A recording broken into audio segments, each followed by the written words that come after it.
run the world, girls? Who run the world, girls? Who run the world, girls? Who run the world, girls? Who run this mother? Who run this mother? Who run this mother? Who run this mother? Who run the world, girls? Who run the world, girls? Who run the world? What's up, YouTube fam? I just wanted to come and give you a quick video of the time that my co-driver fell asleep behind the wheel of this 18-wheeler, y'all. It was the time I was driving for Fedex Ground. He was the longest co-driver I had there. And for the sake of this video, we're going to use his name as Mr. Dan. Mr. Dan had caught a sinus infection that particular week, and his wife called him in the doctor's appointment, and the doctor prescribed him some antibiotics, and I think that was pretty much it to get rid of the sinus infection. So we're on the road. I started out the first leg of that night. We left Dallas at about 1 or 2 in the morning. I was headed up to North Little Rock, Arkansas. Right there at the Petro is where we swapped at. I go to the sleeper. He proceeds to drive to Baileyton, Tennessee. I'm in the back. I was on my cell phone, going through my social media, just pretty much looking at Facebook and what have you.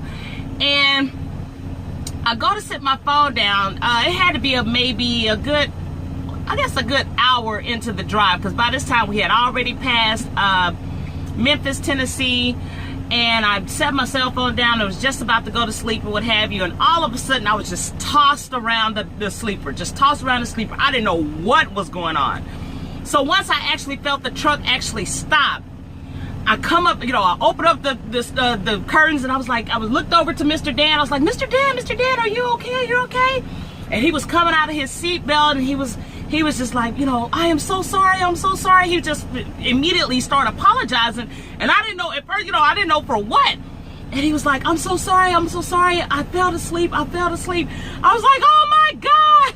So all I see is just this grass area, and the highway is up here, and the truck and the double trailers is kind of tilted a little bit, and I was like, oh my God. So I'll go to the sleeper, throw on what I could throw on, and come from the back of the sleeper, and he calls our contractor and what have you. And I was able to kind of step out of the passenger side so I can get an actual look at what was going on after that caught my heart. And so I go to the front of the truck, and finally Mr. Dan gets out, and we just look, and it had rained in Memphis and the surrounding area the night before, so it was very muddy, which also helped him keep the truck and trailer up, because it didn't flip or anything like that, but it kept it up. So the mud is what helped keep the trailers up. Had he flipped any one of those trailers or what have you, I mean, that would have been his job. So the state called the state trooper. The state trooper comes out, and he we call the wrecker. He kind of once the wrecker, I was just so unnerved, you guys.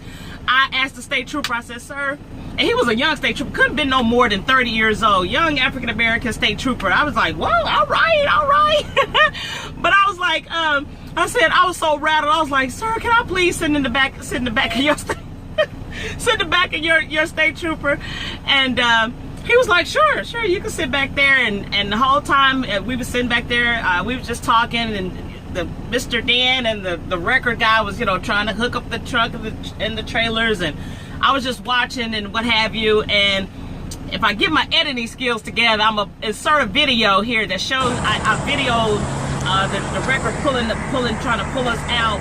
And the state trooper at one point in time had to stop traffic because we was headed 40 east.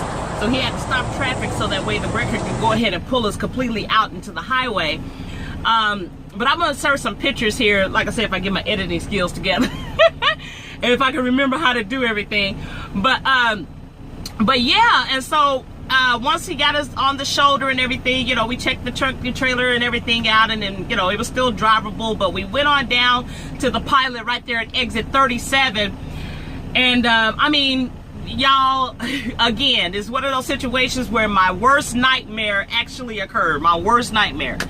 So the very thing I didn't want to happen, as you're, that's the one thing you don't think about when you're running a team. You're thinking about saying, please, Lord, please let my co-driver, drive safely, get some good rest, and all this kind of stuff. And bless his heart. And I mean, he did not think by no means that the antibiotics was going to make him sleepy like that, because, you know, for the most part, antibiotics are not supposed to make you drowsy, make you sleepy, but he was trying to get to that exit 37 at the pilot, and that's normally where he would you know, stop and take a break for a minute or what have you. So he was trying to get there, and unfortunately he didn't make it before he actually fell asleep and lost control. And you know, I thank God it wasn't as bad as it was, that he didn't veer off to the left and cross the median and would have came into 40 westbound traffic. I mean, that would have been terrible, you guys. So so just thank God that it wasn't as worse as it could have been.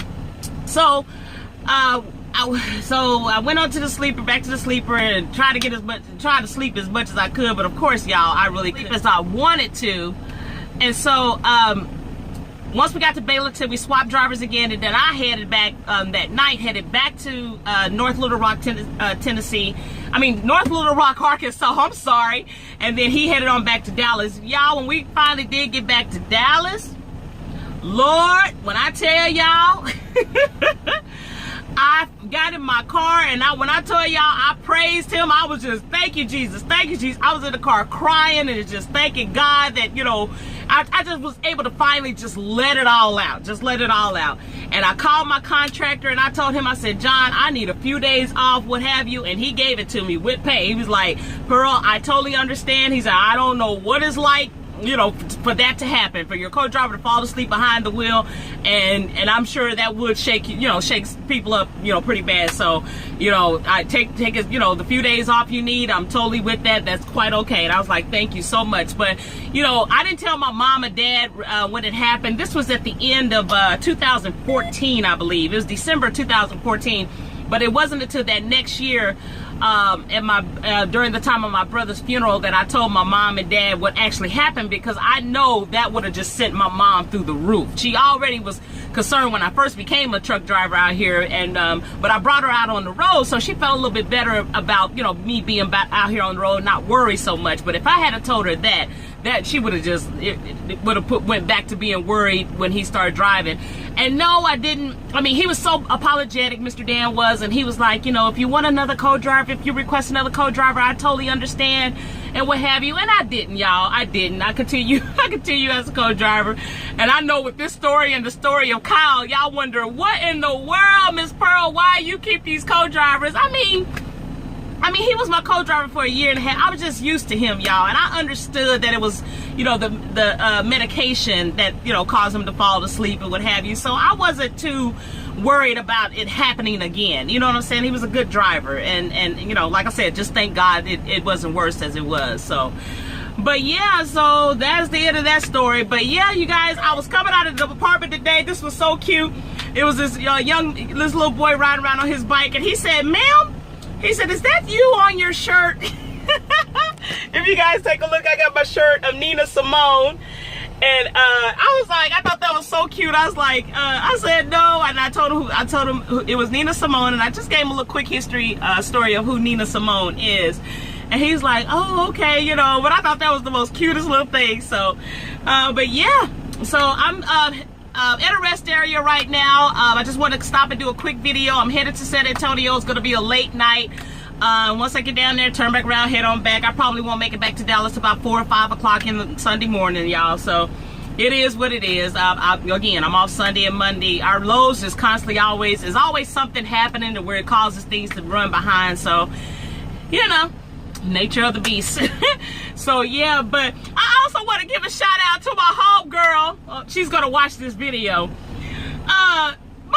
So guys, normally I'm on YouTube or Instagram most of the time. I peek into Facebook every now and then. When I looked at Facebook, I was stuck in traffic earlier today. There was an accident on the highway on 35 South, so I was stuck in traffic. So I go on Facebook. My homegirl then added me to this group with it's titled Men with Gray Sweatpants and Beards. Lord have mercy, what she do that for? Ooh, I went in that group, and I haven't did groups in a minute. I'm in so many groups, y'all, it's ridiculous, but I kind of gotten over the group thing, you know, for a while. But I went scrolling down the group. I was like, oh my, I grabbed my invisible pearls. Like, I was like, oh, Lord have mercy. I don't know if I'm going to be able to do this one. It was too much. Oh, Lord, thank you for the men that have beards. It's a beautiful thing. It ain't nothing like old chocolate. I'm talking about chocolate something with a beard. Oh, Lord. So when I say it's about a million ladies in this group, and the men is representing, I'm like, oh my goodness. And you know, with the gray sweatpants, you know me and how y'all feel about, you know, when summertime come and the women about to get in their summer, you know, they summer dresses and everything. Y'all get all, you know, yeah, you know. Well, it's sweatpants time. So, yeah. And now we looking at y'all now. When y'all had them gray sweatpants on, yeah. So now it's y'all turn. So trust me, we be looking. Yes, we do. So, I just want to give a shout out to my homegirl that added me to that group. I was like, oh my, yes, Lord, thank you. And there's some of them being in there, I want to meet their parents and just thank them personally. Like, you know, thank you. We appreciate you. But anyhow, I'm going to go ahead and end this video, you guys. Please hit the like button, share, and subscribe. And please tell everybody about Fun Miss Pearl. And go over to my Instagram and hit me up on Fun Miss Pearl on Instagram. And I'm under Fun Miss Pearl on Facebook also. So I will get with you guys later. You guys, all my drivers out there, please be safe. And to everyone else, all my subscribers, I love you. To all my new subscribers and to all my lady truckers out there, y'all be safe. Virtual hug. Have a good one.